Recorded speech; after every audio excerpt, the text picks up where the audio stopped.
15-ci hədis. Mərhum Əllamə Məclisi Biharul Ənvar kitabında qeyd edir ki, Əd-Durrus Səmin kitabında müəllifi Allah Taala'nın buyurduğu Fətələqqa Adəmu min Rəbbihi kəlimətin sözünün təfsiri haqda belə rəvayət edir. Adəm əleyhissalam ərşin aşağısına baxanda Peyğəmbər Əkrəm sallallahu aleyhi və alihi və səlləm və məsum imamların adlarını gördü. Cəbrail əleyhissalam ona təlqin etdi ki, Allah dərgahında yalvarıb belə desin: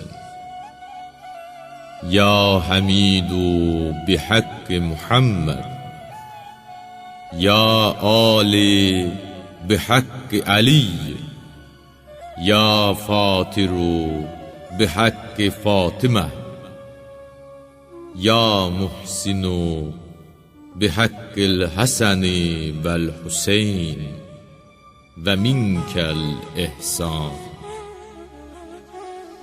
Adəm əleyhissalam Hüseynin adını yad etdikdə gözünün yaşları axdı. Qəlbi sındı, kövrəldi və dedi: Ey mənim qardaşım Cəbrail, beşincisinin adını dedikdən sonra qəlbim sındı və göz yaşlarım axdı. Cəbrail əleyhissalam dedi: Bu sənin övladın Hüseyndir. O elə ağır bir müsibətə düçar olacaq ki, bütün müsibətlər onun yanında kiçik olacaqdır. Sonra Adəm əleyhissalam dedi: Ey mənim qardaşım, o hansı müsibətdir? Cəbrail dedi: Susuz, qərib, kimsəsiz və yalqız halda şəhid ediləcək. Ona kömək edən və dadına çatan bir kimsə olmayacaq. Ey Adəm,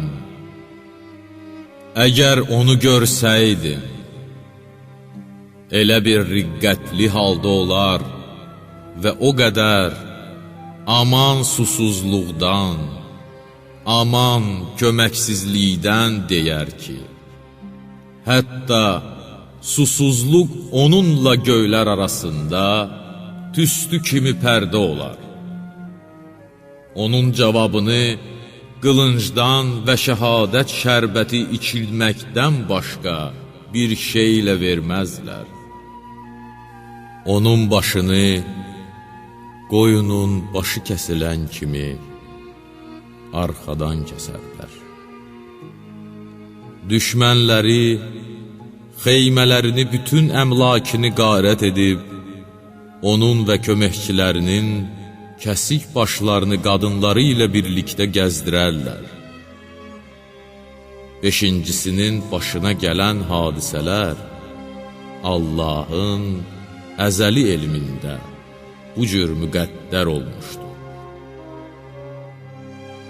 Sonra Adəm əleyhissalam və Cəbrail əleyhissalamla birlikdə ağlaşdılar.